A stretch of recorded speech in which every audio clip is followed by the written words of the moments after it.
il y a des papiers que nous avons reçus qui ne sont pas des questions mais des affirmations, alors genre en vitesse. Il est évident que quand on a un enfant ou des enfants homosexuels, on les aime, qu'on ne peut qu'espérer qu'ils soient accueillis en l'église. Il y a quelqu'un qui va jusqu'à dire qu'il pense que le mariage pour les homosexuels en église serait, je cite, entre guillemets, contre nature. En revanche, leur accueil est plus que naturel, normal, etc. Je n'irai, voilà, ce sont des opinions. Quelqu'un s'est interrogé sur le fait que seul un homosexuel masculin s'était exprimé, et pourquoi pas une femme homosexuelle, mais nous avons pris ça au sens large, donc voilà. C'était pas du tout, en aucun cas, une volonté délibérée. Alors, maintenant, une question sur le devoir de conscience des chrétiens. Le devoir de conscience des chrétiens égale-t-il le sensus fidei? Qui a envie de répondre à ça?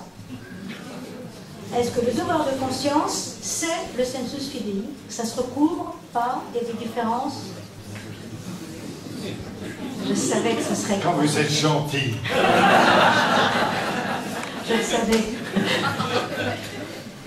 Je pense que pour la conscience, c'est un peu complexe pour mon français pauvre, mais conscience, ce n'est pas simplement de me regarder mon intérieur, de voir ce que je pense, ce que je sens. Conscience implique aussi un processus de réflexion, d'écoute, de parler avec des gens, et ça implique du temps. En honnêteté, c'est une chose assez longue. Je pense que le sensus fidei, ça touche plutôt, mais Gilles est beaucoup plus expert sur ça que moi. Je pense que le sensus fidei, c'est beaucoup plus une question de la communauté. Mais la conscience peut être quelque chose que je dois arriver peut-être contre la majorité, contre mes frères. Et c'était, il y avait un jeune théologien qui a écrit après le concile du Vatican II, il a dit, même si votre conscience est contre l'opinion, l'enseignement de l'Église, il faut le suivre. Et c'était le père Joseph Ratzinger.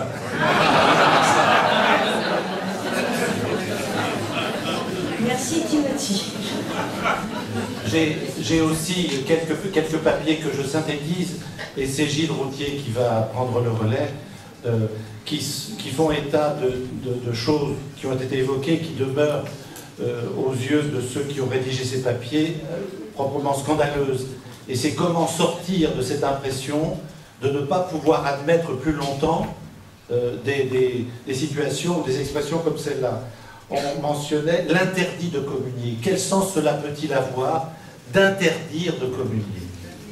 On mentionnait aussi l'expression état de péché permanent. Comment peut-on suggérer que quelqu'un, fils de Dieu comme vous et moi, est en état de péché permanent?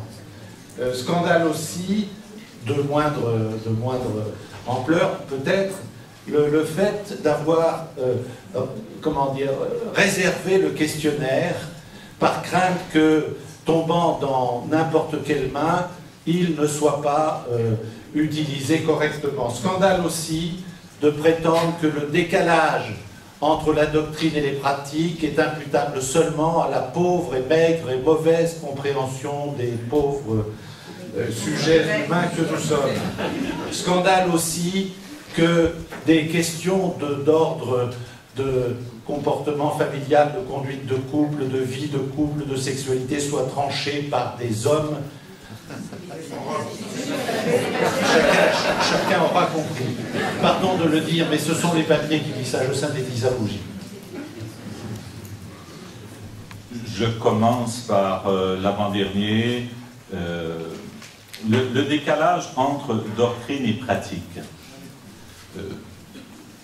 On y est, et je pense qu'il y a quelque chose de sérieux, et que cette question-là ne doit pas être banalisée. c'est pas simplement des gens qui s'éloignent de l'Église parce que ils sont pas suffisamment croyants, etc. Il y a un autre problème qu'il faut affronter. Et vraiment, on ne peut pas se contenter simplement et c'est pour ça que, et là-dessus, je pense que Evangelii Gaudium est clair. Il y a une réforme à faire, et une réforme qui est bien sûr dans les figures institutionnelles, dans les pratiques, mais il y a des réformes également à faire. Il faut réviser toutes ces couches sédimentaires qui se sont accumulées au fil des siècles, réviser ça et faire un discernement. Il y a quelque chose à travailler là, et c'est urgent. Sur la réserve, réserver le questionnaire, est-ce que c'est le questionnaire ou les résultats? Je ne sais pas bien, là. Le questionnaire et les résultats, forcément les résultats encore plus, mais déjà le questionnaire, que nous n'ayons pas eu accès immédiatement, que bien des paroisses n'aient pas eu accès immédiatement au questionnaire. Pas du tout, même pas du tout. Je pense, et là aussi, c'est c'est-à-dire si on veut écouter simplement des gens qui ont la même opinion que soi-même. À ce moment-là, on va sélectionner, parce que j'ai des questions également sur la sélection.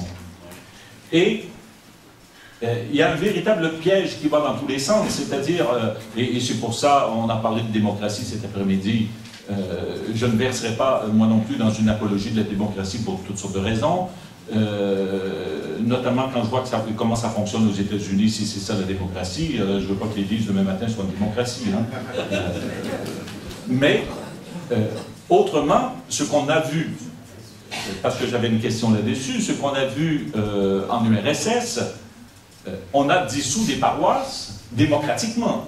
C'est-à-dire, on s'est organisé pour élire des gens qui étaient membres du Parti communiste comme membres des paroisses et les autres dissoutes. Mais c'est l'inverse, mais c'est exactement la même chose d'entendre simplement des gens qui pensent comme nous. Et c'est là qu'il faut travailler à constituer des corps, conseils, assemblées ou qu'importe, des corps qui vont nous donner de l'altérité. Et s'il n'y a pas ce jeu de la différence et d'entendre autre chose que soi, nous n'avancerons pas et nous allons simplement nous enfoncer.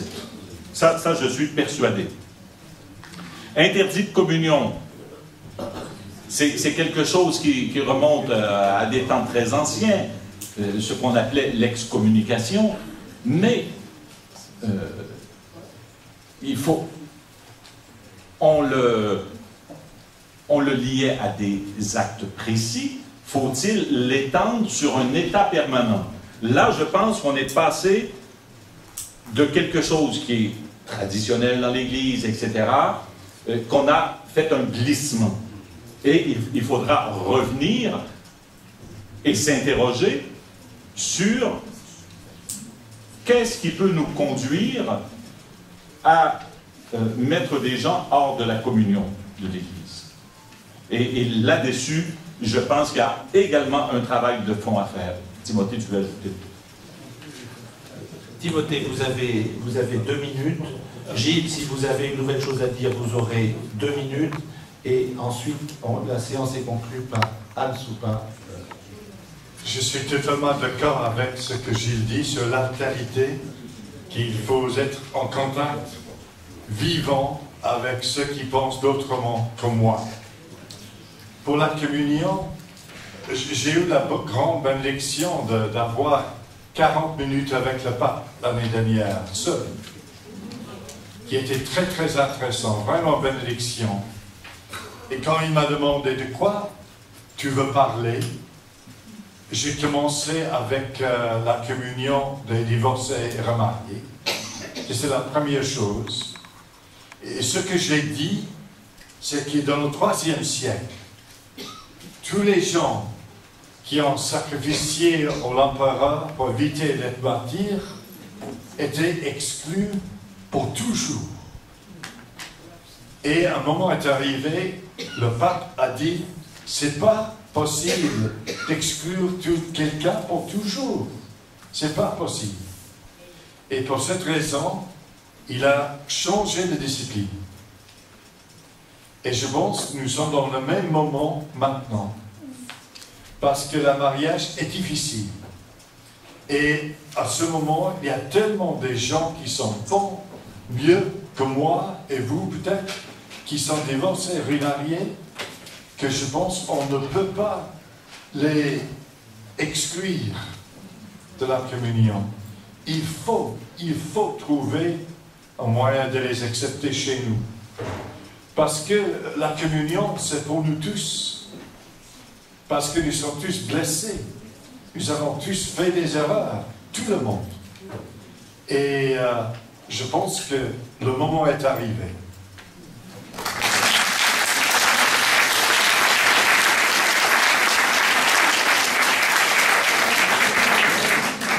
Deux mots rapides. J'insisterai en conclusion sur la différence dans l'Église. C'est quelque chose qui va nous marquer de plus en plus. On passe d'une Église où c'était homogénéisé, etc. Et lorsque je pense, pas simplement à nos Églises occidentales, mais aux Églises qui sont inscrites dans d'autres espaces humains et qui vivent dans d'autres continents, c'est un des grands défis. Comment allons-nous vivre la différence dans l'Église? Ce qui engagera des pratiques de dialogue, d'écoute et d'expression qui seront onéreuses, mais qui nous feront du bien, comme lorsque, aujourd'hui, nous entendons également des choses neuves.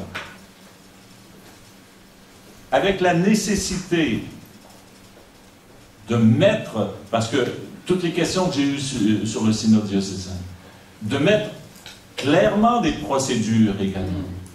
Et là, la vie religieuse est plus habituée encore que les églises diocésaines à le faire.